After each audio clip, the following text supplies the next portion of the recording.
महाराष्ट्रातील सह्याद्री पर्वतरांगांमध्ये अनेक वैशिष्ट्यपूर्ण किल्ले व प्रदेश आहेत. असाच एक प्रदेश म्हणजे बारा मावळ प्रांत. आणि याच बारा मावळातील पवन मावळ म्हणजे निसर्गाची मनसोक्त उधळण, हिरवेगार डोंगर, दऱ्या, खळाळून वाहणारे पाणी आणि धबधबे. आणि याचमुळे की काय, पर्यटकांची पावलं आपसुकच इकडे वळतात. बोरघाट चढून गेल्यावर माथ्यावर कारले, भाजे, बेडसे, भंडारा आणि शेलारवाडी या लेण्या आहेत. आणि याच लेण्यांच्या सुरक्षेसाठी उभारलेले किल्ले म्हणजे लोहगड, विसापूर, तुंग आणि तिकोना. भौगोलिकदृष्ट्या अगदी मोक्याच्या ठिकाणी असल्यामुळे या किल्ल्यांचे शिवकाळात व मराठ्यांच्या इतिहासात अनन्यसाधारण महत्त्व आहे, हे वेगळे सांगायची गरज नाही. आपली आजची भेट याच शृंखलेतील किल्ले तिकोनाला.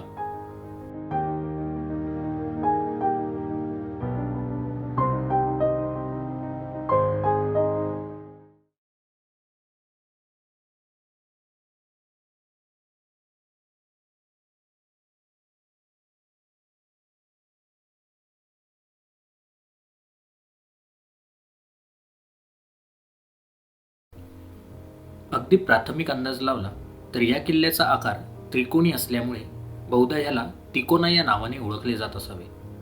या किल्ल्याला वितंडगड हेही नाव असले तरी ते जास्त कोणाच्या परिचयाचे नाही. पवना नदीवरील धरणाजवळ पुण्यापासून साधारण 60 किलोमीटर आणि मुंबईपासून साधारण 120 किलोमीटर अंतरावर असणारा हा किल्ला समुद्रसपाटीपासून सुमारे 3500 फूट उंच आहे.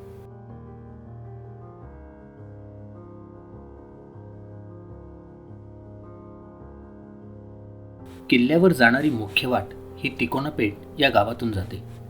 यासाठी कामशेत स्टेशनवरून बस अथवा जीप सेवा उपलब्ध आहे. तसेच आपण खासगी वाहनाने सुद्धा या ठिकाणी पोहोचू शकता.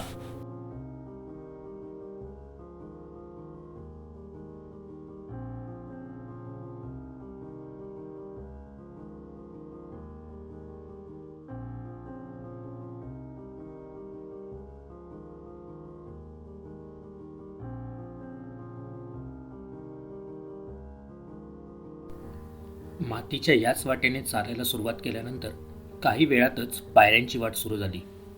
काळानुसार इथल्या पायऱ्यांची झालेली झीज लगेच लक्षात येते. वाट फार दमछाक करणारी नसून अत्यंत सोपी व सरळ आहे. आणि त्यामुळेच की काय, आपण नकळत एक एक टप्पे मागे टाकत किल्ल्याकडे कूच करतो.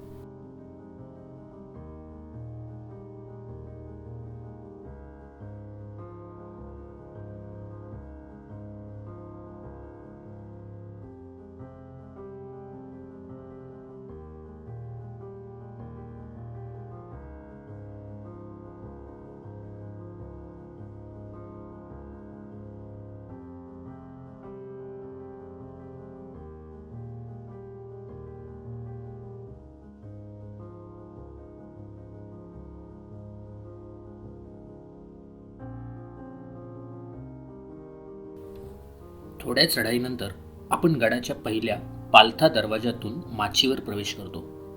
येथे बुरुजाच्या पोटात एक बोगद्यासारखा भाग आहे आणि त्यात एक लांबरुंद गुहा आहे. बहुधा हेच किल्ल्याचे प्रवेशद्वार असावे.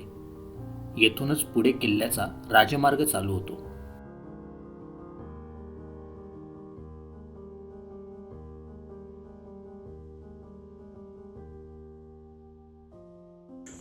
पुढील टप्प्यात गडाचा दुसरा दरवाजा दिसतो, ज्याची सध्या बरीच पडझड झालेली आहे.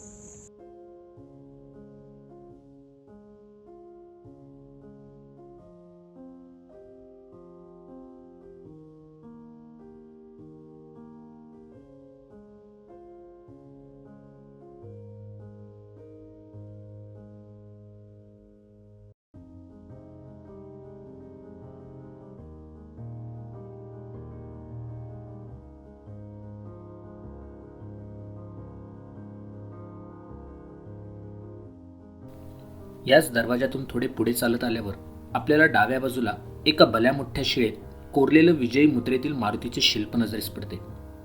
महाराष्ट्रातील बहुतेक गडांच्या परिसरात मारुतीच्या मूर्ती हमखास दिसतातच. मारुती ही शक्तीची तसेच शत्रूचा नाश करणारी देवता. तेव्हा अशा ठिकाणी तिची स्थापना होणे हे अत्यंत स्वाभाविक. किल्ल्यावर पोचताच आपल्याला हा बांधीव तलाव आणि त्यामागील लेण्यांमध्ये असलेलं तळजाई मातेचं मंदिर दिसतं. या दक्षिणाभिमुखी लेणी सातवाहनोत्तर कालीन असाव्यात असे सांगण्यात येते. 5 खोल्यांमध्ये विभागलेल्या लेण्यांच्या एका दालनात तळजाई देवीची तांदळा स्वरूपात स्थापना केलेली असून त्याच छतावर कमळाची सुरेख शिल्पाकृती कोरलेली आहे. कोणत्याही तंत्रज्ञानाचा वापर न करता केलेली ही कलाकुसर पाहून त्या काळातील कलाकारांपुढे आपण अगदीच क्षुल्लक आहोत अशी जाणीव नक्कीच मनात येऊन जाते. पावसाळा सोडला तर इतर सर्व ऋतूत 10 ते 15 जणांची राहण्याची सोय या गुहेमध्ये नक्कीच होऊ शकते, पण आपली शिदोरी सोबत ठेवावी लागेल.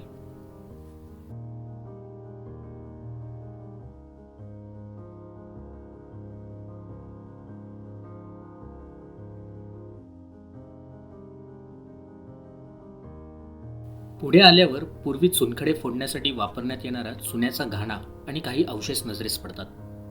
इथूनच पुढे बाले किल्ल्याची खरी चढाई सुरू होते आणि गडाचा नेमका चढ कळायला लागतो.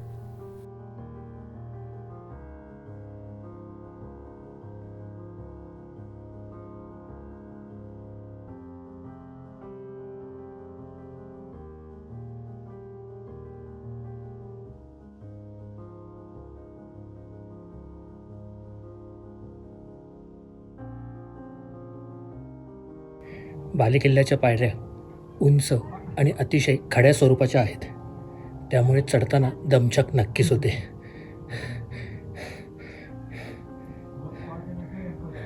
बाले किल्ल्याच्या या पहिल्या दरवाजातून आत आल्यावर बाजूलाच पाण्याचे टाके दिसते. या टाक्यातील पाणी खूप थंड आहे. पहिल्या दरवाजातून दुसऱ्या दरवाजापर्यंतची वाट म्हणजे उभ्या कातळात खोदलेल्या पायऱ्यांची इतकी अरुंद की एकेवेळी एकच जण जाऊ शकतो.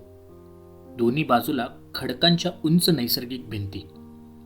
गड निर्माणाच्या वेळी नैसर्गिक साधनसंपत्तीचा पुरेपूर वापर केलेला इथे प्रकर्षाने जाणवतो आणि हा उभा पायरी मार्ग चढताना मनात थोडी धाकधूक होतेच.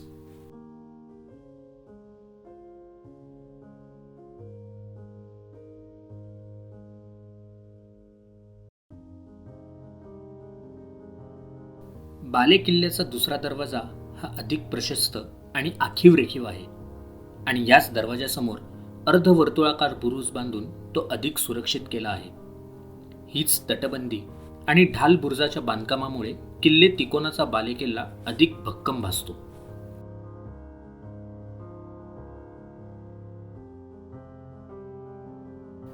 सर्व शासकांनी या भागाचे व्यापारी महत्त्व ओळखले होते आणि म्हणूनच मोक्याच्या ठिकाणी असलेला किल्ला मिळवण्यासाठी नक्कीच आक्रमण होणार आणि नेमका हाच विचार करून सुरक्षेची चोख व्यवस्था आपल्याला या किल्ल्यावर बघायला मिळते.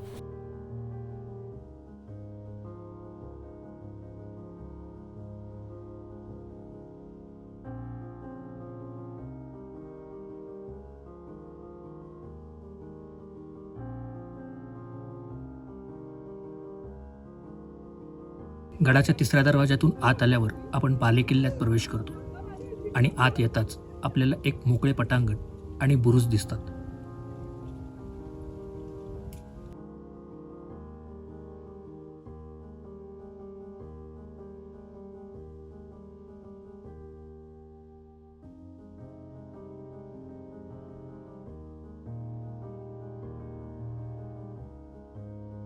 इथूनच गडमाथ्यावर घेऊन जाणाऱ्या पायऱ्या आहेत.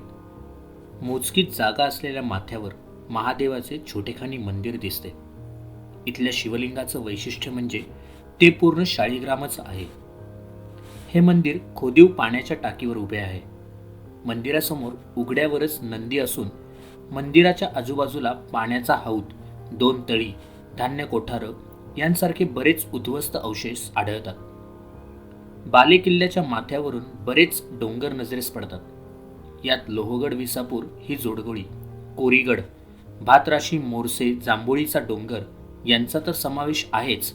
शिवाय आपल्याला सर्वात जास्त आकर्षित करतो तो तुंगचा सुळका. पवना धरणाच्या निळाशार पाण्याने वेढला गेलेला तुंग पाहून चढाईचा सगळा शीण निघून जातो. या गडाबद्दलचा इतिहास फारसा उपलब्ध नाही, परंतु 15व्या शतकाच्या अखेरीस निजामशाहीचा सरदार मलिक अहमद निजामशहा याने जुन्नर प्रांतावर स्वारी करून इथला बराचसा प्रांत आपल्या ताब्यात घेतला.